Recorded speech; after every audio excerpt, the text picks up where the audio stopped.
Look, we all know the Vikings need cornerbacks. They might maybe safety, take a guard or a center if you're into it. What about a wide receiver? Is that okay? Can we do that? Can we get away with it? Let's talk about it here on the Locked On Vikings podcast.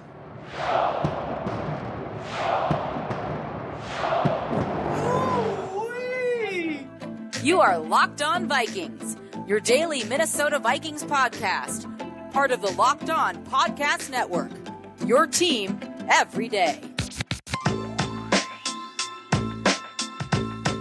Welcome in, everybody. Welcome in to another episode of the Locked On Vikings podcast, part of the Locked On Podcast Network, your team every day.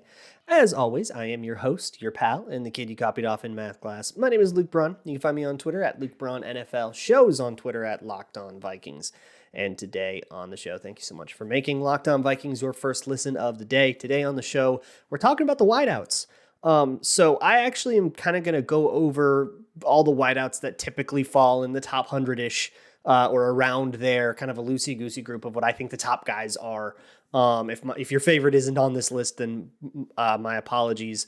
More so just like a loose conglomeration of all the guys that we probably will see go in the first like 3 rounds or so. But first, we have to talk about the idea of like taking a wide receiver in general. Now, I typically reject this sort of positional analysis. If a wide receiver is the best dude on the board, take the wide receiver.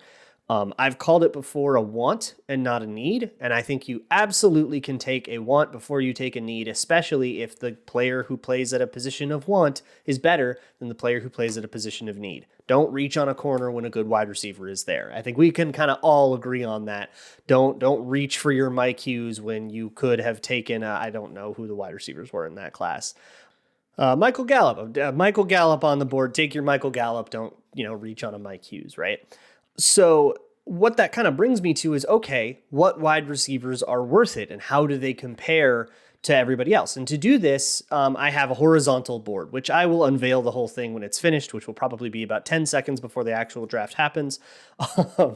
But basically, I'm tiering it out based on like action in that way. And it can help me kind of compare across positions, right? Who would I pick at 12? Who would I trade up for, right? Currently, of the people I have gone through, I only have 3 players that I would trade up for, and they're all on defense. There's a handful I would pick at 12. What about players I'd pick in the first round, but only if we trade down, only in a Christian Darrisaw situation? Who would I pick at 46 or 77? Or who would I pick if I traded up from one of those spots? That kind of thing. Where do they slot in on that board? Rather than bogging you down with, well, I've got this guy 18th and I've got that guy 32nd. And I feel like that would just kind of bog you down. So instead, let's talk about it kind of by action and give you something tangible to chew on of, I would take this guy at this particular moment in the draft, and that's kind of where he lands for me. So I got 9 people here. I've curated a group that I think is probably the most agreed upon people in like the top 100 most often. There's definitely more receivers that could go in the top 100. If your favorite isn't on this list, that doesn't mean I don't like him or that I think he's like a bad receiver or something. It just happens to be the guys I chose to talk about today. So I'm going to go from the top down, and we'll just start talking about him. The first one is Garrett Wilson. He's my number 1 receiver on this board. He is, of the entire wide receiver class of 2022, the only one that the Vikings could take at 12, and I wouldn't be mad about it. Everybody else I just don't think is worth it. If it were like 2020, where there were, CeeDee Lambs and Justin Jeffersons and Jerry Jeudy's all over, I'd be like, yeah, take whoever, right? Like, take one of them. It's fine. But for this year, to me, Garrett Wilson is kind of the only one I'd be okay with. And my litmus test for would I take this guy at pick 12 is, imagine a world where Justin Jefferson gets hurt. This guy is now the focal point of the offense. Can he do it? And I think the answer with Garrett Wilson is yes. He's the most versatile guy in terms of role that also has the explosiveness and the athletic ability and the sort of playmaking juice that you usually look for. He doesn't have like a ton of polish. Everybody kind of talks about, his routes can get a little sloppy and stuff. That's room to improve. And it seems like he's still pretty able to gather separation off of his athleticism. So it's one of those things where, yeah, he's got some stuff to figure out, but coming right out of the box, he still would be like a viable player. He's not somebody that must learn everything before you can even justify putting him on the field. And so he's explosive and athletic enough to produce right away. And then as he learns route polish, it kind of increases from there. And you can see, I talk a lot about the path forward. The path forward looks very easy, where he's, maybe a 30 snaps a game receiver up until he isn't, and he gets it figured out and he gets routes down and stuff. And then suddenly all that explosion can become a weapon and not just like a papering over of like unpolished, weaknesses. So Garrett Wilson's the only guy I would pick at 12. In fact, he's the only guy I would pick in the first round for the Vikings. And it's not like a Vikings specific thing. I think the Vikings can really use any skill set right now. They have Thielen and Jefferson are both such versatile players that they can, both of them can line up in the slot, can line up outside. They can run shallow routes, deep routes. You can do whatever you want with those two. So just get me somebody who's good at something and we'll have them do that. And then whatever else we have Jefferson and Thielen do, and they'll be superstars at it. So it's not like a Viking specific thing. I just don't believe in the rest of these guys enough to spend pick 12 on them, or even a first rounder after a trade down. I'd much rather go for one of the corners, one of the defensive players. There are even some offensive linemen that I would take in the first round that I probably wouldn't take a receiver. And it's just because I don't like these guys. However, next up on the list, I'm actually going back-to-back Buckeyes here. Chris Olave out of OSU is my second guy on my list here. He is also versatile-ish. His route tree wasn't quite as diverse as Garrett Wilson's, and he wasn't as much of a focal point. He produced really well with another receiver across from him. And that wouldn't be a problem if he must be wide receiver 2 to produce. That ain't a problem here, right? There's Justin Jefferson. But again, that litmus test is, what if he goes down? Olave's number 1. Can he be that guy? I'm definitely not as confident. That said, there's a lesson to be learned. There's the Michael Thomas lesson. The Michael Thomas lesson, when Michael Thomas was coming out, he was kind of a jack of all trades, master of none. He didn't have like a strength, but he had absolutely no weaknesses, and he could kind of do everything okay. Or more than okay. He could do everything like solidly. He just didn't have anything that he was super elite at, and he was like the 6th wideout off the board. We now know that was a huge mistake. He was by far the best wide receiver in that class. And a lack of weaknesses. I mean, imagine being a cornerback going up against Michael Thomas and he's not bad at anything. How do you attack that? So a lack of weaknesses can be quite the strength at wide receiver. And that was Justin Jefferson too coming out. There was very much a lack of weaknesses, and that is a strength. And then that bore out a lot. So Chris Olave could totally prove me wrong and explode and be totally worth the first round pick.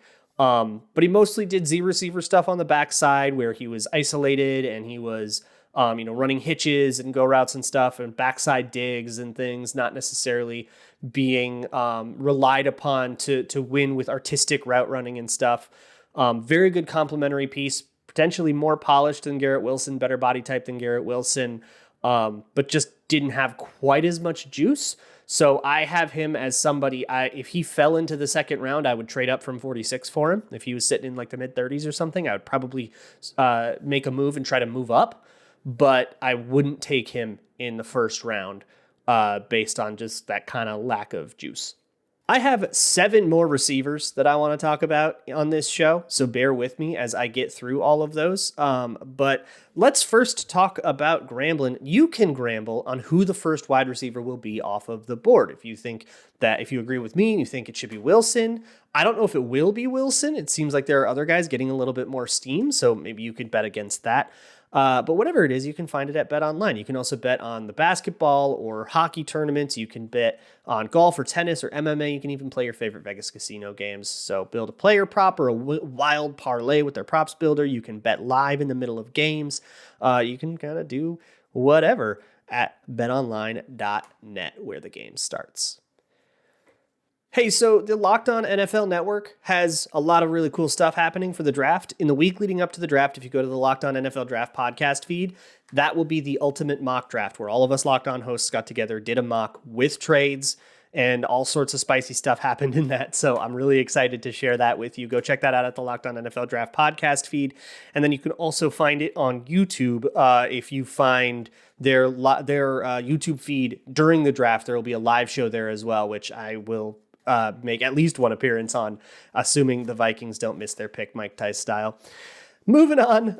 This is where my takes get a little spicy. So bear with me here. But my next guy on my board, he's somebody I would take at 46. If he fell right into the Vikings' lap and they took him, I'd be happy with it. Treylon Burks out of Arkansas. He's my next guy. I know. He bombed the combine, and that's what everybody's going to talk about. His athleticism did not look very good. He is a big, thick type, and everybody has Deebo Samuel fever right now, and so they're all saying, oh, he's the Deebo Samuel type, and that is his body type. He's much more of a strength-based receiver, and he's not going to be like a streak down the field wide open type, although I'm pretty sure Deebo Samuel can do that because he's a freak, which is what there's not really a Deebo type, but it's that's the vibe that you're getting, is this dude that looks like he's a linebacker wearing a wide receiver number and playing on offense. He also had a fairly diverse route tree, and he was a focal point of a very cool Arkansas offense. If you watch college football, you know that Arkansas offense was like pretty well known, and Treylon Burks was a huge part of that. A little bit slot only. He's not an outside receiver. He is not a deep burner. And so if you're looking for that, you're going to be disappointed. And I think some teams are going to be totally out on him for that. And that's fair. For the Vikings, I don't think they necessarily need that. Put Thielen and Jefferson on the outside and put Treylon Burks in the slot. You're totally fine. And it's not like, this guy's only ever going to run 5-yard outs and be a tight end, right? He's a weird player. And he's somebody you have to be creative about how you use him.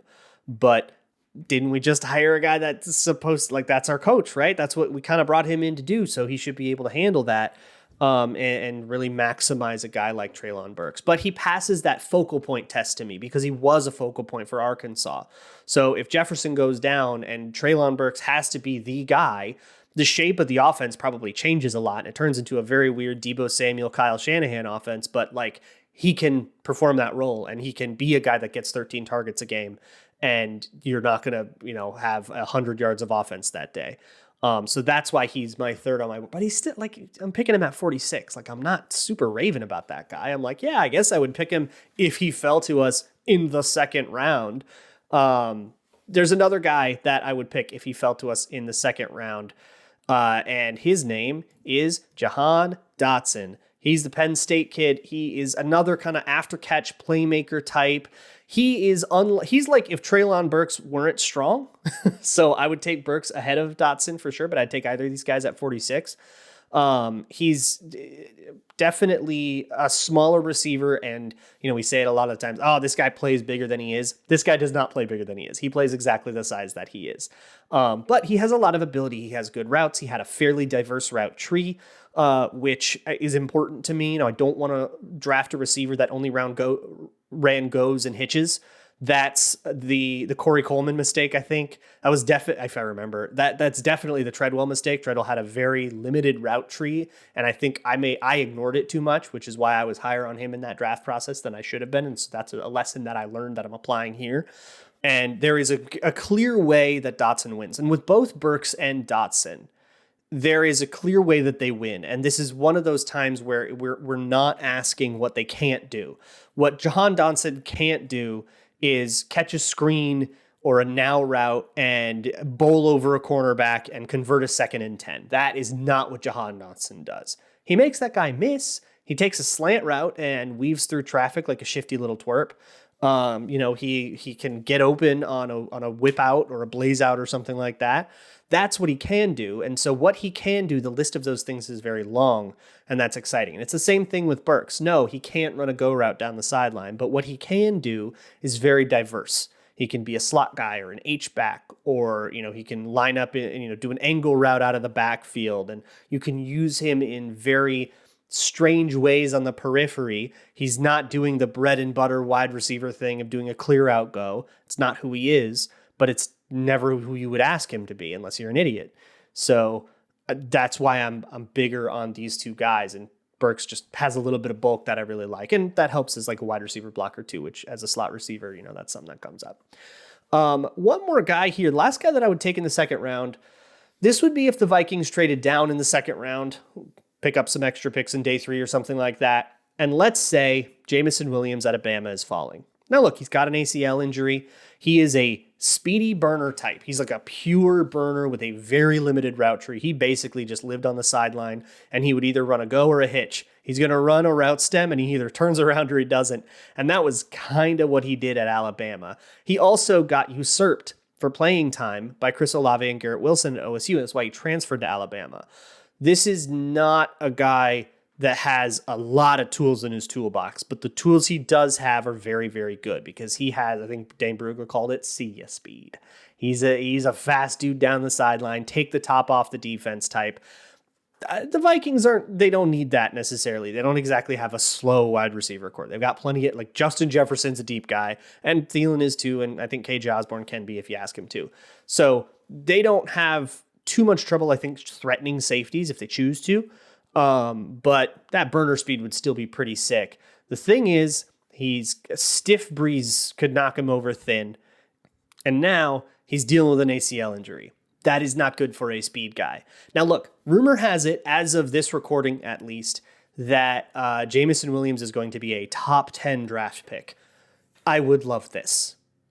That means that actual players that I want are getting pushed down toward the Vikings. I would love it if some team took Jameson Williams top 10. If I were in charge of a team, I would vomit if somebody was like, hey, let's take Jameson Williams top 10. I'd just puke on their shoes and ask them to leave the room, especially with the injury. But even without the injury, I kind of had him as like maybe a second round type guy just because there's not a lot of different things you can ask him to do. If he's on the field, they're going to play a bunch of off coverage on him.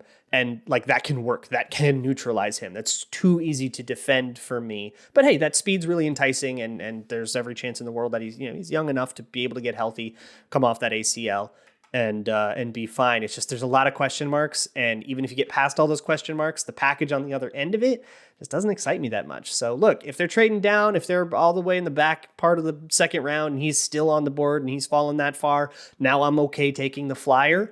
But in all likelihood, this dude goes top 10 and I wouldn't be near it. Easy enough for me. There's a lot more guys that I want to talk to that I'm not as high on, but a lot of other people are high on. I've already probably pissed you off with some take or other because my wide receiver takes are pretty out there. I disagree with consensus pretty hard on this stuff, but I think I have good reasons. Anyways, let me talk to you about Built Bar. Built Bar is the best tasting protein bar on the planet. Of course, they come in a bunch of delicious flavors like chocolate orange or peanut butter brownie, mint brownie, chocolate caramel, and they have their special Built Puffs flavors like cinnamon churro puff or a key lime one that's really good. And those are like marshmallowy. So I don't know how they're doing that with all that collagen protein, but think about a regular candy bar that'll be like 300 calories and like 30 grams of sugar, totally knock you off the wagon. Try like 130 calories. 4 grams of sugar, and then like 17 grams of protein. These things are not going to mess you up. They're the perfect late night guilt-free snack. So head on over to built.com, enter promo code LOCKED15, LOCKED15, and you can get 15% off of your order. That's promo code LOCKED15 at built.com. I got 4 more guys I want to talk to you about in the wide receiver class here. The first one, the next guy I would take, I'm way lower on than a lot of people. I would take him if he fell to the 3rd round, but otherwise I'm not into it at all, and it's Drake London out of USC. His tape is fun. Everybody likes watching it. He's got a lot of really fun highlights to watch and stuff. I get Treadwell vibes, y'all. I like concerning Treadwell vibes from him. Like, this was Treadwell's scouting report coming out, was that he's a contested catch dude. Teddy needs a tall receiver. Remember that meme? And he, this is your tall receiver that's going to be able to go up over the top, and Teddy can just kind of throw up contested catches and 50-50 balls. We'll finally have a 50-50 ball receiver. And that was kind of the excitement of taking Treadwell, right? That was why he went in the 1st round, because he was a contested catch guy. And it turned out he was a contested catch guy because he had to be, because he could not get separation against college cornerbacks. Drake London also is a contested catch guy, and the separation seems suspect. Now, it's tough because on tape, you see him get separation, and then sometimes the quarterback throws the corner back into the play, and so it gets charted as a contested catch, but it wasn't really Drake London's fault. So I don't think he's going to be the next Treadwell. If Laquan Treadwell came out in this draft and I knew what I knew about him, I wouldn't draft him at all, right? Like, he's barely rosterable. But maybe he is better now. I don't know what Jacksonville fed him, but I'm not that low on Drake London. I would still take him in the third round. But it's harder to find separation from him on tape, and you kind of have to weave this really like specific path of, he got contested catches because he didn't get open, but he did get open kind of if you look at just the right plays. And I don't buy it. There is this world where he is good and he's better than I think he is. That world is very specific, and I wouldn't put more than a third rounder worth of chips on that particular spin of the roulette wheel. But look, if you're looking for a big contested catch guy, if you're having your version of Teddy needs a tall receiver, Drake London's probably for you. I don't think he's for me. I want somebody that does a little more than that. Somebody with a little more playmaking juice rather than somebody that, if a lot of things go right, this guy could be good. I want somebody with a little more than that if I was going to draft him higher than the third round. Another guy that I would take if he fell to 77, and this feels a little bit more feasible, is George Pickens out of Georgia. He's got an injury that you have to worry about, or some medicals and stuff. He's a little hot-tempered. So you got to check in on that and see, is that passion or immaturity, right? That could be either one. You just have to ask people around. That's a thing worth investigating. Assuming all that stuff checks out, though, he ran like 2 routes in all of college. He had one of the least diverse route trees out there, but he looked pretty good at him. He's very much a track the ball, work in a nice rainbow pass on a go route and track it for a nice catch on the sideline kind of guy. But, I talked about a guy like Garrett Wilson or Treylon Burks or Jahan Dotson and the versatility that they have. There's a lot of things that they can do. Olave too. There's a lot of things that those guys can do. George Pickens is sort of a 1 or 2 trick pony, and that's why he's down here for me. And then you add in the injury and the maturity concerns and all that stuff. And it's like, okay, if all of that stuff works out, you get like a 2-trick pony. I'm not that into it.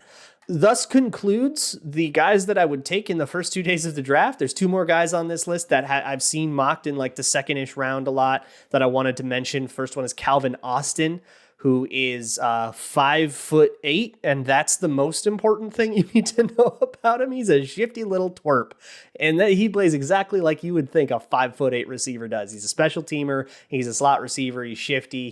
He can be really fun. Like there's KJ Hamler types of the world. I remember him from a couple years ago. That this can work. You can carve out an NFL career being 5'8". This is not a deal breaker by any sense, a stretch of the imagination. But if you're getting this dude, he's coming at a discount. So I put a 4th round grade on him, and I think that would be fair. Like if you took him in the 4th round, if you get him in the 4th round and he contributes a lot on special teams and gets in for 5 snaps a game, you figure you're getting close to something out of that 4th round pick. You're not exactly lamenting that. You're not going to get buyer's remorse out of that. But that size issue is always going to be the thing. Look, he plays a little bigger than he is, but he's a 5'8" guy that plays like a 5'10" guy. Like he still plays small, just not like quite as horrifically small. But that's his game. And I mean, look, Darren Sproles has happened, right? I mean, he was a running back, but same idea. This kind of thing happens, and you could get this really fun, dynamic athlete. I like him because he's short and it's fun, and I want to watch this little miniature dude like shift and duck and dive between, like way bigger people. But I wouldn't do that with a premium pick. I'm waiting for day 3 for that one.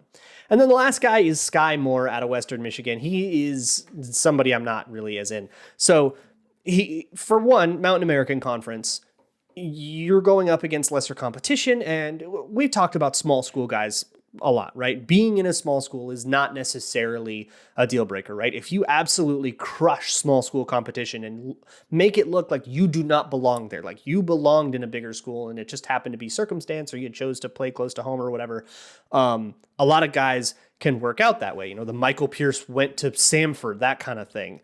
This is not that situation. This is a situation where Skye Moore produced very well and he was pretty good, but he didn't look like he was out of place among his Mountain American Conference competition. And as you watch his tape, everybody can see, well, his routes aren't very crisp. You know, he's not getting separation very consistently. His contested catches aren't really there, but he found a way to produce and he had this thing. But kind of all the reasons I usually caution against, hey, you know, don't just assume that a small school is this kind of situation. You got to confirm that it's that kind of situation. And with Skye Moore, we can confirm it is that kind of situation where he probably looked better than he is because of his strength of competition. And there isn't a lot on his tape that is like convincing us otherwise. And that's why I'm not as into him. So for Skye Moore, look, I'd still take him day 3, but I put him in the rounds 6 or 7 tier. He's not an undraftable guy to me, but he's a small school guy, and the small school guys are what you look for down in the deeper parts of the draft, and that's where I think he belongs. Now, I think everybody had talked about goes in the top 100, and I just disagree with some of them. I'm just not as excited on some of them, and I'm kind of a curmudgeon when it comes to these wide receivers. But again, going back to like the question I asked, if you're a first-round receiver, I need you to be a focal point of that offense. I cannot be taking Mohamed Sanu's in the first round. I need you to be somebody who the offense can revolve around. And I really only see one guy that does that. Everybody else, if you want to be a wide receiver 2 like Olave, second round then, and I'll even trade up. I want high second round, right? And everybody else is like role players or people that can carve out their kind of place in it, like Treylon Burks or Jalen Dotson. And then kind of beyond that, there's a lot of guys who there are red flags that I definitely don't always discount people for. I have plenty of times been like, this dude has an ACL injury. I'm not worried about it at all. Let's take it. But with Jameson Williams, I am. With Calvin Austin, I am worried about size. I'm not always worried about size, but I am in this case. I'm not always worried about a small school kid, but I am with Skye Moore because of his tape and because of how he played within that context. Doesn't excite me. So that's where I'm at the wide receivers. Again, if I didn't cover your fave, that doesn't necessarily mean that I'm like higher on Skye Moore than I am on whoever I forgot to cover. It's just these are the guys I chose to talk about today. That's roughly the board as it's going to be for me, though. Next week, I want to do this, but with the corners and the edge rushers, and then maybe we'll do interior O-line as well, but hopefully before the end of the draft. Of course, Mock Draft Monday, Twitter Tuesday will all happen as well, and we'll take care of whatever news comes up as well. Don't forget to go subscribe to the Locked On NFL Draft Podcast and go find their YouTube channel. Have that ready for the live show when the draft is actually happening. Come listen to us instead of boring old ESPN nightmare boomer things. Listen to us instead. Y'all, I will see you all next week. And as always, Skull.